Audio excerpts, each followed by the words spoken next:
Bulletin details చూద్దాం. అక్రమ హోర్డింగ్ల వ్యవహారంపై ఆంధ్రప్రదేశ్, తెలంగాణ ప్రభుత్వాలకు ఉమ్మడి హైకోర్టు తలంటేసింది. రోడ్లపై ఫ్లెక్సీలు, కటౌట్లు, హోర్డింగ్లు తొలగించకపోవడంపై ఆగ్రహం వ్యక్తం చేసింది. ఎందుకు చర్యలు తీసుకోవడం లేదని సూటిగా ప్రశ్నించింది. మీకు సాధ్యం కాకపోతే తామే చర్యలు తీసుకుంటామని వ్యాఖ్యానించింది. ఎల్లుండిలోగా నివేదిక ఇవ్వాలని రెండు రాష్ట్రాల ప్రభుత్వాలను ఆదేశించింది.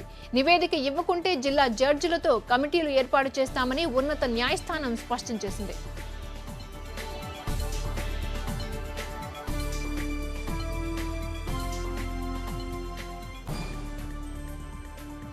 మరింత సమాచారాన్ని మా కరెస్పాండెంట్ వాసు అందిస్తారు.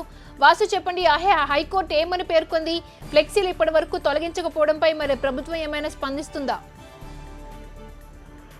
క్రాంతి గత కొంతకాలంగా 2008 నుంచి కూడా హైకోర్టు తరచుగా ప్రభుత్వాలకు ఇది తెలంగాణ, ఆంధ్రప్రదేశ్ రాష్ట్రాలకు రీసెంట్ గా కూడా తెలపడం జరిగింది. తరచుగా ఈ రోడ్ల పైన ప్రధాన రహదారుల పైన ఏర్పాటు చేసినటువంటి హోర్డింగ్లు, ఫ్లెక్సీలు, కటౌట్లు కావచ్చు ప్రమాదాలకు గురి అవుతున్న నేపథ్యం ఉంది. అనేక సందర్భాల్లో కూడా పలు దఫాలుగా హోర్డింగ్లు కూడిన పరిస్థితుల్లో అనేక మంది చనిపోయినటువంటి సందర్భంలో నేపథ్యంలో 2008లో ప్రసాద్ అన్నటువంటి ఒక వ్యక్తి బిల్ దాఖలు చేయడం జరిగింది. దీనికి సంబంధించి కూడా హైకోర్టు గతంలో స్పందించడం జరిగింది.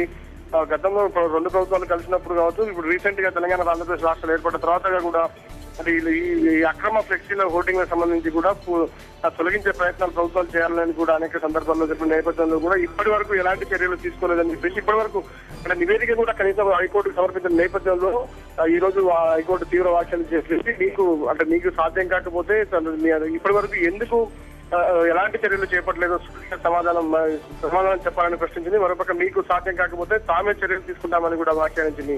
ఎల్లుండిలోగా నివేదిక ఇవ్వాలని రెండు రాష్ట్ర ప్రభుత్వాలను ఆదేశించింది. నివేదిక ఇవ్వకుంటే జిల్లా జడ్జిలతో కమిటీలు ఏర్పాటు చేస్తామని ఉన్నత న్యాయస్థానం స్పష్టం చేసింది. అంటే ఏ జిల్లాకు ఆ జిల్లాగా ఒక జిల్లా జడ్జిని నియమించి కూడా అక్కడ ఎలాంటి చర్యలు చేపట్టాలి, దాని నియమ నిబంధనలు ఏంటనేది కూడా మేమే కమిటీ ఒక నివేదిక ఒక కమిటీని ఏర్పాటు చేస్తామని కూడా హైకోర్టు చెప్పిన నేపథ్యంలో ఎల్లుండి అంటే ఒక రోజు మాత్రమే గడిపించింది. రెండు ప్రభుత్వాలు కూడా ఈ అక్రమ ఓటింగ్లకు సంబంధించి కూడా 2 రోజుల నివేదిక కోరింది.